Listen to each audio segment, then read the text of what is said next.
Welcome back to my YouTube channel, where we dive deep into the rich and fascinating world of coins and numismatics. And today, we turn our full attention to the Jefferson Nickel minted in the year 1953, a coin that represents more than just 5 cents in value. It is a piece of American history, art, and legacy. To begin with, we must understand the origins of the Jefferson Nickel series, which started in 1938, replacing the Buffalo nickel, which had been in circulation since 1913. The new nickel was introduced during the administration of President Franklin Delano Roosevelt, and its main purpose was to honor Thomas Jefferson, the third President of the United States, and the principal author of the Declaration of Independence. The design of the Jefferson Nickel was created by artist Felix Schlag, who submitted the winning entry in a competition hosted by the U.S. Mint. His original design was revised before final approval, and in the end, the obverse featured a left-facing profile of Thomas Jefferson, while the reverse depicted Jefferson's famous home, Monticello, located in Virginia. The coin was first struck in 1938 at 3 major mints: the Philadelphia Mint, which used no mint mark, the Denver Mint with the D Mint mark, and the San Francisco Mint using the S mark. And this pattern continued through the years, including the 1953 edition which we focus on today. Now, stepping into the year 1953, we must place ourselves in the context of post-World War II America. This was a time of immense social change, economic growth, and Cold War tension. The country had just elected Dwight D. Eisenhower as president, and there was an air of cautious optimism across the nation. In the world of coinage, the U.S. Mint was adjusting to peacetime needs and had resumed full production after the restrictions and adjustments during the war years. The 1953 Jefferson Nickel was produced at 3 different locations, again, Philadelphia, Denver, and San Francisco. However, this would be the final year of regular Jefferson Nickel production at the San Francisco Mint until many years later, which gives the 1953 Jefferson Nickel a special place in numismatic history. The San Francisco Mint actually stopped striking regular issue coins after 1955, focusing instead on proof and special mint sets, and not returning to general coinage production until decades later. In total, the U.S. Mint produced more than 143 million Jefferson Nickels in 1953.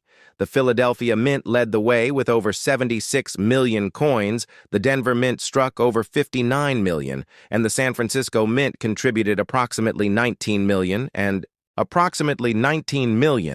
because of this, the 1953 Jefferson Nickel is considered the key issue of the year, not for its mintage, which was still in the millions, but for the historical significance of being among the last regular strike coins from that mint during this era. From a design standpoint, the 1953 Jefferson Nickel remains consistent with previous years.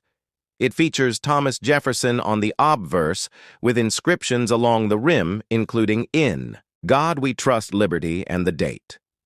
1953 on the reverse, the image of Monticello is centered with inscriptions reading "E pluribus unum," Monticello 5 cents, and United States of America. However, collectors often look at finer details such as strike sharpness, die polish, die deterioration, and plancher quality, and many Jefferson Nickels of the early 1950s can be found with weak strikes, particularly from the Denver and San Francisco mints, due to worn dies and aging equipment. Collectors today place value not just on the mint mark, but on the condition and rarity of the coin. Full steps designation is especially important.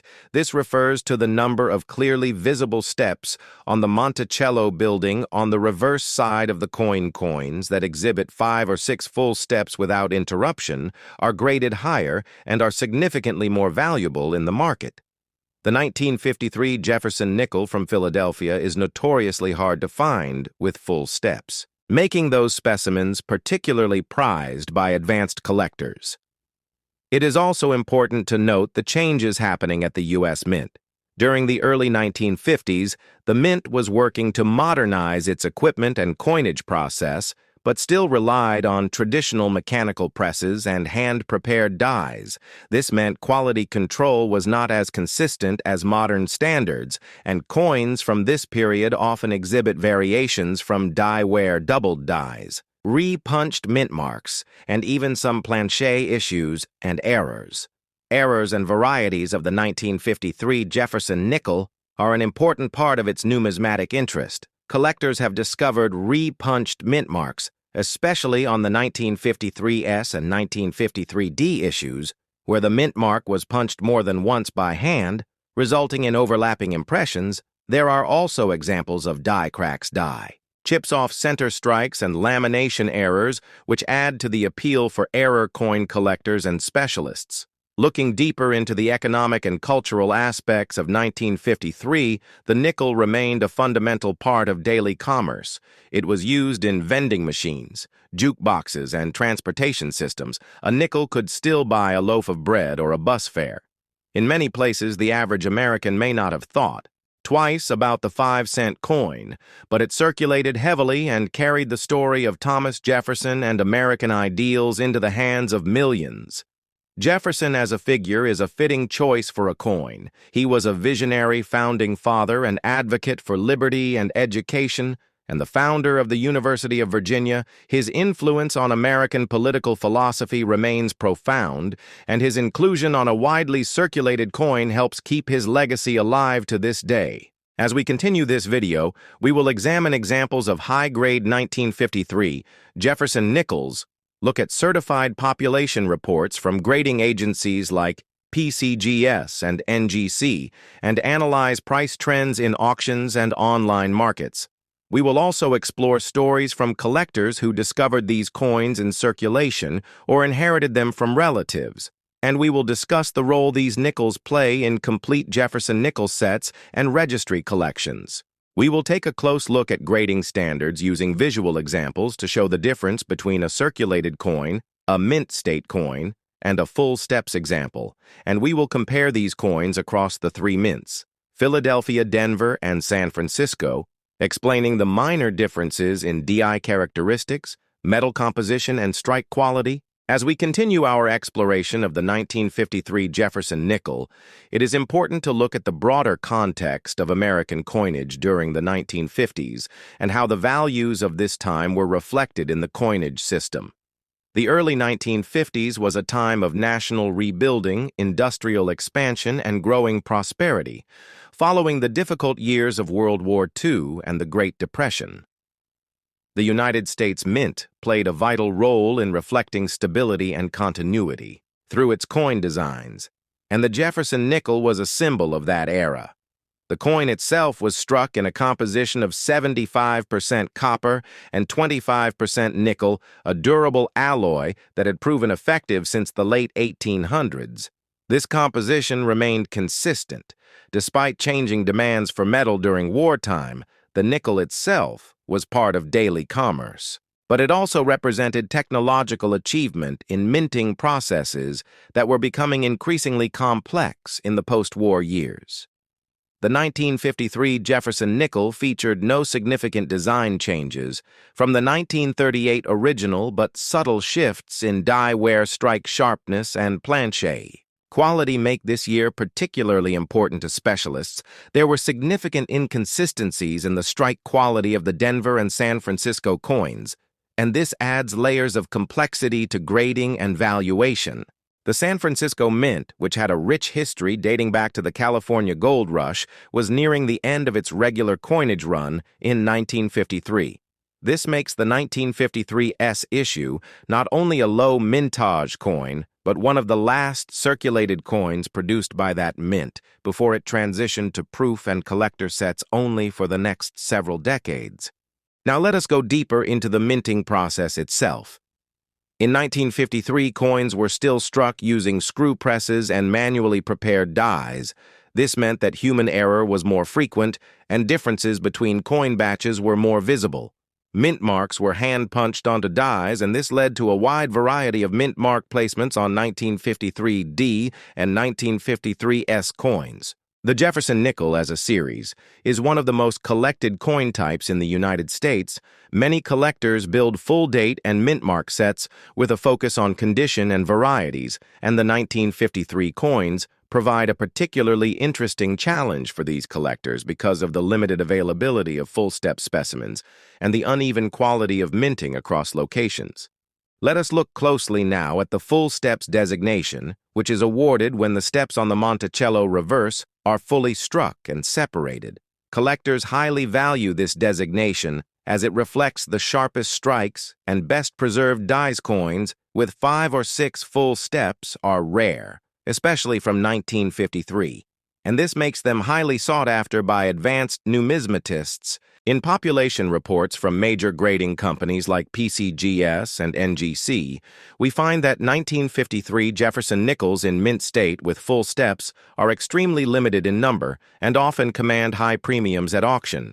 For example, a 1953 D nickel with full steps in MS66 condition can sell for several $100s, and in some rare cases over $1,000 when the strike is exceptionally clean. As we shift into the collector culture surrounding the Jefferson nickel, we see a vibrant community of hobbyists, dealers, researchers, and auction houses who actively study, trade, and catalog these coins. Collectors often search for raw examples in old rolls, coin jars, and estate sales, hoping to find unrecognized treasures among common pieces. Specialist collectors also pursue error coins, which were more common in the pre-modern minting era. Examples include off-center strikes, where the design is visibly shifted to one side, clipped planchets, where part of the coin is missing from the edge, die cracks that appear as raised lines across the surface, and lamination errors, where the surface layer of the metal separates during striking. All of these can be found among 1953. Jefferson Nickels, and each error tells a story of how the minting process sometimes broke down under pressure. Turning now to the proof versions, although no proof nickels were struck in 1953 due to the temporary suspension of proof sets from 1943 to 1949, and their reintroduction in 1950, proof Jefferson Nickels were only made in Philadelphia starting in 1950 and continuing thereafter. Thus, 1953 does not have a proof version, but collectors often compare it to proof-like examples which occasionally appear among high-grade business strikes with especially reflective fields and sharp detail. Looking at the design of the Jefferson nickel in a broader cultural sense, we see the portrait of Jefferson by Felix Schlag as a product of 1930s neoclassical design. His rendering of Jefferson was based on sculptural representations and historical paintings, while Monticello on the reverse was inspired by classical architecture and designed to symbolize Enlightenment reason and individual liberty concepts that Jefferson championed. In fact, Monticello was more than just a home. It was a reflection of Jefferson's personality, his intellectual curiosity, and his architectural talent. Its inclusion on the coin was not just a backdrop, but a representation of the American ideal, the pursuit of knowledge balanced with a life of service and humility. Finally, let us turn our attention to investing and collecting trends. The Jefferson Nickel series is often undervalued compared to silver coinage, but this provides a unique opportunity for collectors to obtain historically significant coins at accessible prices, especially for mid-century issues like the 1953 Nickels building, a complete set with full steps. Examples from each mint remains a challenge that attracts both new and experienced collectors. In conclusion, the 1953 Jefferson Nickel is far more than a simple 5-cent coin. It is a bridge between the wartime economy and the prosperous years that followed it, is a closing chapter for the San Francisco Mint's role in circulating coinage. It is a product of early 20th century design paired with mid-century minting technology, and it is a challenge to collectors who seek quality, rarity, and history in every piece they examine. This concludes the extended historical narrative, but we will now proceed with visual comparisons, coin grading walkthroughs, auction price data, and collector interviews in the remainder of this video.